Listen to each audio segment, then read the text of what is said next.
할렐루야. 말씀의 자리에 나오신 성도님들을 사랑하고 축복합니다. 이 시간 사도신경으로 우리의 신앙을 함께 고백하겠습니다. 전능하사 천지를 만드신 하나님 아버지를 내가 믿사오며 그 외아들 우리 주 예수 그리스도를 믿사오니 이는 성령으로 잉태하사 동정녀 마리아에게 나시고 본디오 빌라도에게 고난을 받으사 십자가에 못 박혀 죽으시고 장사한 지 사흘 만에 죽은 자 가운데서 다시 살아나시며 하늘에 오르사 전능하신 하나님 우편에 앉아 계시다가 저리로서 산자와 죽은 자를 심판하러 오시리라. 성령을 믿사오며 거룩한 공예와 성도가 서로 교통하는 것과 죄를 사하여 주시는 것과 몸이 다시 사는 것과 영원히 사는 것을 믿사옵나이다. 아멘. 찬송가 442장 저 장미꽃 위에 있을 함께 찬양하겠습니다.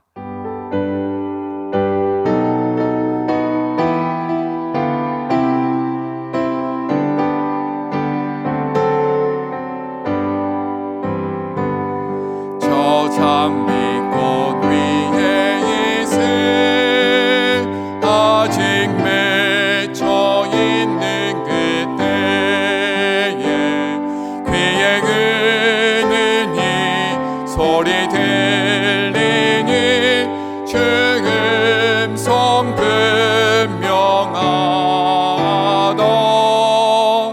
주님 나와 동행을 하면서 나를 친구 삼으셨네.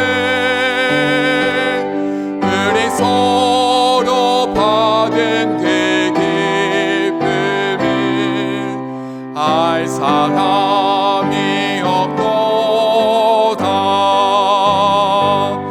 그 청아한 주의 음성 은은 새도 잠잠케 한다. 내게 들리던 주의 음성이 늘 귀에 쟁쟁하다. 주님 나와 동행을 하면서 나를 친구 삼으셨네. 우리 서로 받은 그 기쁨은 알 사람이 없도다. 밤 깊도록 동상하네. 주와 함께 있으려 하나. 괴로운 세상에 할 일 많아서 날 가라 명하신 너. 주님 나와 동행을 하면서 나를 친구 삼으셨네. 우리 서로 받은 그 기쁨은 알 사람이 없도다. 아멘. 오늘 말씀은 출애굽기 34장 1절부터 9절까지의 말씀입니다. 함께 읽겠습니다. 여호와께서 모세에게 이르시되 너는 돌판 둘을 처음 것과 같이 다듬어 만들라. 내가 깨트린 처음 판에 있던 말을 내가 그 판에 쓰리라. 아침까지 준비하고 아침에 시내산에 올라와 산 꼭대기에서 내게 보이되 아무도 너와 함께 오르지 말며 온 산에 아무도 나타나지 못하게 하고 양과 소도 산 앞에서 먹지 못하게 하라. 모세가 돌판 둘을 처음 것과 같이 깎아 만들고 아침에 일찍 일어나 그 두 돌판을 손에 들고 여호와의 명령대로 시내산에 올라가니 여호와께서 구름 가운데에 강림하사 그와 함께 거기 서서 여호와의 이름을 선포하실세. 여호와께서 그의 앞으로 지나시며 선포하시되 여호와라 여호와라 자비롭고 은혜롭고 노하기를 더디하고 인자와 진실이 많은 하나님이라. 인자를 천대까지 베풀며 악과 과실과 죄를 용서하리라. 그러나 벌을 면제하지는 아니하고 아버지의 악행을 자손 3, 4대까지 보응하리라. 모세가 급히 땅에 엎드려 경배하며 이르되 주여 내가 주께 은총을 입었거든 원하건대 주는 우리와 동행하옵소서. 이는 목이 뻣뻣한 백성이니이다. 우리의 악과 죄를 사하시고 우리를 주의 기업으로 삼으소서. 아멘. 오늘 말씀은 모세와 하나님과의 대화입니다. 그 대화의 주제는 모세가 깨트려버린 돌판으로 시작합니다. 그 돌판 어떤 돌판입니까? 십계명입니다. 십계명, 하나님께서 친히 준비하신 돌에 하나님께서 친히 글을 쓰셨습니다. 너무나도 소중한 10가지 말씀을 모세가 깨트려 버렸습니다. 34장의 분위기가 어떨 것 같습니까? 이 모세와 하나님과의 대화를 이렇게 바라보면 그 대화의 느낌을 조금 느낄 수 있을 것 같습니다. 그 대화가 즐겁고 신나지는 않습니다. 하지만 이 대화의 내용을 보면서 저는 모세가 참 부러웠습니다. 성경을 보면서 모세가 정말 부러웠던 이유를 함께 좀 나누기를 원합니다. 그리고 그 모세처럼 하나님 제가 되기를 원합니다. 소망하는 마음으로 기도하기를 원합니다. 2가지 모습인데요. 첫 번째 모세가 부러웠던 모습은 죄에 대해 분노하는 모습입니다. 이 깨진 돌판에는요, 모세의 분노가 담겨져 있습니다. 그 당시의 상황을 성경은 이렇게 묘사를 합니다. 출애굽기 32장 19절입니다. 진에 가까이 이르러 그의 송아지와 그 춤추는 것들을 보고 크게 노하여 손에서 그 판들을 산 아래로 던져 깨트리니라. 하나님이 주신 소중한 돌판을 가차없이 내던집니다. 완전히 박살냅니다. 얼마나 모세가 분노했는지 모릅니다. 모세 심히 분노했습니다. 그렇다면 이 분노하고 있는 모세를 바라보시는 하나님의 마음은 어떨까요? 그 분노하는 모세를 바라보면서 하나님이 내 마음은 이렇다 직접 표현하지는 않았지만 하나님의 마음을 엿볼 수 있는 구절이 있습니다. 그 말씀이 바로 오늘 1절 말씀입니다. 새 번역으로 읽어드리겠습니다. 주님께서 모세에게 말씀하셨습니다. 너는 돌판 2개를 처음 것과 같이 깎아라. 그러면 네가 깨트려버린 처음 돌판 위에 쓴 그 말을 내가 새 돌판에 다시 새겨주겠다. 내가 새 돌판에 다시 새겨주겠다. 저는 이 구절 가운데 다시라는 말씀이 참 은혜가 되었습니다. 하나님께서 다시 품어주시겠다 말씀하시는 겁니다. 하나님께서 다시는 내가 너를 보지 않겠다 말씀하시는 것이 아니라 다시 새겨주겠다. 다시 이야기하겠다. 다시 품겠다. 다시 사랑하겠다라고 하나님께서 말씀해 주십니다. 이 말씀 속에서는요, 모세의 그 분노가 그래도 어느 정도 정당하지 않았을까? 모세가 화나는 게 당연한 것 아니었을까? 마음의 확신을 갖게 됩니다. 만약에 반대로 모세가 금송아지 섬기는 백성들을 바라보면서 그냥 무심하게 저러다 말겠지, 그냥 아무 말 하지 않고 지나갔다면 하나님은 어떻게 하셨을까요?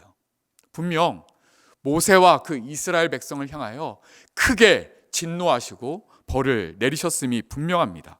왜냐하면 하나님은 공의의 하나님이십니다. 죄를 끔찍히 싫어하시는 분이십니다. 모세가 바로 그 하나님의 성품을 닮은 것입니다. 깨진 돌판에 담긴 죄에 대한 분노를 보면서 우리도 좀 그렇게 질문을 던져봤으면 좋겠습니다. 나는 내 죄에 대해서 이렇게 분노해 본 적이 있는가? 혹시 모세처럼 죄에 대해서 이렇게 분노해 본 적이 있으십니까? 내 죄를 놓고 정말 아파했던 적은 언제이십니까? 한번 돌아봤으면 좋겠습니다. 지난 주일에 여든이 훌쩍 넘기신 한 권사님하고 전화 통화를 했습니다. 연세가 많으시니까 몸이 불편하시고 좀 거동하기 힘듭니다. 권사님과 대화를 나누는데 권사님께서 이렇게 말씀하셨습니다. 목사님, 저는 이제 더 이상 바랄 것이 없습니다. 제가 하나님을 믿고 구원받았으니 얼마나 감사한지요. 목사님, 저는 요즘 저의 지난 날들을 돌아보면서 회개하고 있습니다. 내가 잘못한 사람은 없을까 돌아보면서 회개하고 용서를 구하면서 지내고 있습니다. 이렇게 말씀하시더라고요. 그래서 제가 말씀드렸습니다. 권사님, 그 권사님의 모습을 보시고 하나님께서 정말 기뻐하실 거라 생각이 됩니다. 그랬더니 권사님이 아유, 목사님, 제가 또 교만하게 제 자랑을 한 것 같습니다. 그렇게 살아오는 그 삶을 이야기한 것이 또 자랑으로 교만으로 여기면서 목사님 용서해 주세요. 저에게 이렇게 말씀을 하시더라고요. 그 권사님의 모습을 보면서 모세의 모습이 떠올랐습니다. 죄를 어떻게 해서든 멀리 하려고, 죄를 가까이 하지 않으려고 애쓰시는 그 권사님의 모습이 참 마음에 와 닿았습니다. 두 번째, 모세를 통해 정말 부러운 부분은 당돌한 모습입니다. 정말 당돌하게 하나님의 은혜를 구하고 있습니다. 8절과 9절인데요. 제가 읽어드리겠습니다. 모세가 급히 땅에 엎드려 경배하며 아뢰었다. 주님께서 저에게 은총을 베푸시는 것이 사실이면 주님께서는 우리와 함께 가 주시기 바랍니다. 이 백성이 고집이 센 백성인 것은 사실이나 주님께서 우리의 악과 우리의 죄를 용서해 주시고 우리를 주님의 소유로 삼아 주시기 바랍니다. 이 모세의 요구를 보십시오. 얼마나 당돌합니까? 방금 전까지만 해도 온 백성이 하나님께 죄를 지었습니다. 근데 모세는요, 이렇게 얘기합니다. 하나님, 이 백성이 목이 고진 백성, 고집이 센 백성이라는 사실 알고 있습니다. 하지만 하나님, 용서해 주십시오. 그리고 더 나아가서 하나님, 우리를 하나님의 소유로 삼아 주시기 바랍니다. 땅에 납작 엎드려 구합니다. 이 모세의 요구를 보면 그의 당돌함이 참 부럽습니다. 부럽지 않습니까? 어제는 교회에서 일을 보고 있는데 초등학생 아들이 전화가 왔었습니다. 이렇게 얘기하더라고요. 아빠, 나 태권도 학원 간다. 좀 당황했습니다. 왜냐하면 이 아이가 태권도 학원을 다니고 있는 것이 아닙니다. 안 다니고 있습니다. 그런데 아빠, 나 태권도 학원 간다 그러는 거예요. 아들아, 태권도 학원 가고 싶으면 아빠 저 태권도 학원 보내주세요 해야지. 좀 타일렀습니다. 그리고 전화를 끊고 생각하면서 미소를 짓게 되더라고요. 이 아이의 당돌함은 어디서 나왔을까? 아빠를 알기 때문이죠. 나를 사랑하는 아빠는, 나를 사랑하는 부모는 나의 요구를 들어줄 거야 라는 그 확신 가운데 그 당돌함이 나오지 않았을까요? 마찬가지입니다. 모세의 당돌함 어디서 나왔을까요? 모세는요, 하나님이 어떤 분인지 정확히 알고 있었습니다. 하나님은 자신을 이렇게 소개합니다. 6절입니다. 여호와께서 그의 앞으로 지나시며 선포하시되 여호와라 여호와라, 자비롭고 은혜롭고 노하기를 더디하고 인자와 진실이 많은 하나님이라. 하나님은 자신을 소개하면서 여호와라 여호와라 소개하십니다. 여호와, 나는 스스로 있는 자다 말씀하시면서 스스로 있을 수 없는 너희와 나는 다르다라고 선포하시며 자신의 성품을 소개합니다. 나는 자비롭고 은혜롭고 노하기를 더디하고 인자와 진실이 많은 하나님이다. 하나님의 수많은 성품이 이 6절 한가운데 담겨져 있습니다. 다 살펴볼 수는 없겠지요.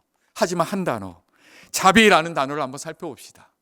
이 자비는 자궁이라는 의미를 담고 있습니다. 그 의미는요, 마음속 깊은 데서부터 가엾게 여기는 마음이다라는 것입니다. 엄마가 자궁 속에 아이를 품고 그 아이를 어떻게 여기겠습니까?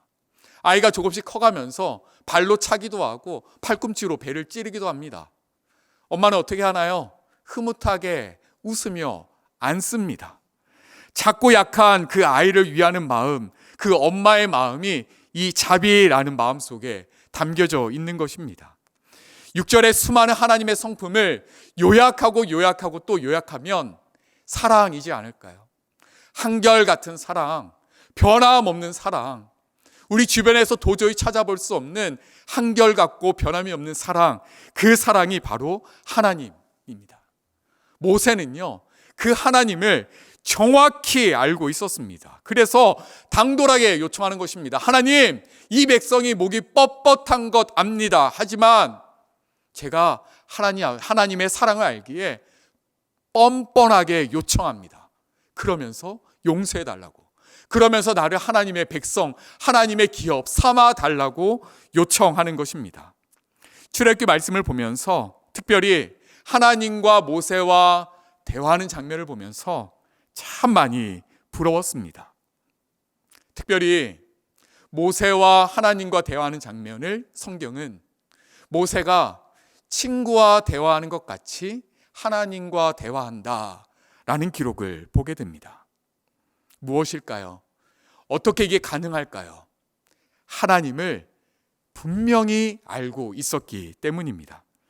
말씀을 정리하겠습니다. 모세를 보며 부러운 두 가지 점이 있었습니다. 하나는 죄를 분노하는 모세의 모습, 또 하나는 은혜를 당돌하게 구하는 모세의 모습입니다. 이 두 가지 질문을 좀 우리에게 던져봤으면 좋겠는데요. 하나는 나는 나의 죄를 보며 분노하고 있는가? 한번 질문을 던져봅시다. 그리고 나는 하나님의 자녀로 당돌하게 그 은혜를 구하고 있는가? 질문해 보았으면 좋겠습니다. 좀 우리에게 부족한 것이 있다면 이 부분을 점검합시다. 나는 하나님을 얼마나 알고 있는가? 말씀을 읽을 때마다 말씀 속에서 하나님을 발견하는 여러분 되기를 축복합니다. 그리고 그 발견한 하나님과 친밀하게 기도로 대화하는 저와 여러분 되시기를 주님의 이름으로 축원합니다. 아멘. 기도하겠습니다. 하나님 아버지, 감사합니다. 오늘 말씀, 특별히 모세를 보면서 참 많이 부러웠습니다. 하지만 부러움에서 멈추는 것이 아니라 하나님, 우리가 그 하나님을 더욱더 적극적으로 알기를 원합니다. 우리가 수없이 듣고 수없이 고백했던 사랑의 하나님, 공의의 하나님을 일상에서 친밀하게 경험할 수 있도록 인도하여 주시옵소서. 특별히 말씀과 함께하는 한 해입니다. 하나님의 친구 되기를 원합니다. 그래서 모세처럼 죄에 대해 분노하고 또 모세처럼 당돌하게 은혜를 구하며 하나님의 자녀로 말씀과 함께 떳떳하게 살아갈 수 있는 오늘 하루 또 1년 될 수 있도록 인도하여 주시옵소서. 예수님의 이름으로 기도드립니다. 아멘. 말씀을 붙잡으며 이렇게 기도하면 좋겠습니다. 기도 제목 나누겠습니다. 말씀을 통해 발견한 하나님을 삶으로 알아가게 하소서. 죄를 철저히 미워하고 죄에 대해 분노하며 죄를 멀리하게 하여 주시옵소서. 아빠 되신 하나님께 자녀답게 또 당돌하게 그 은혜를 구하게 하여 주시옵소서. 이 기도 제목으로 함께 기도하겠습니다.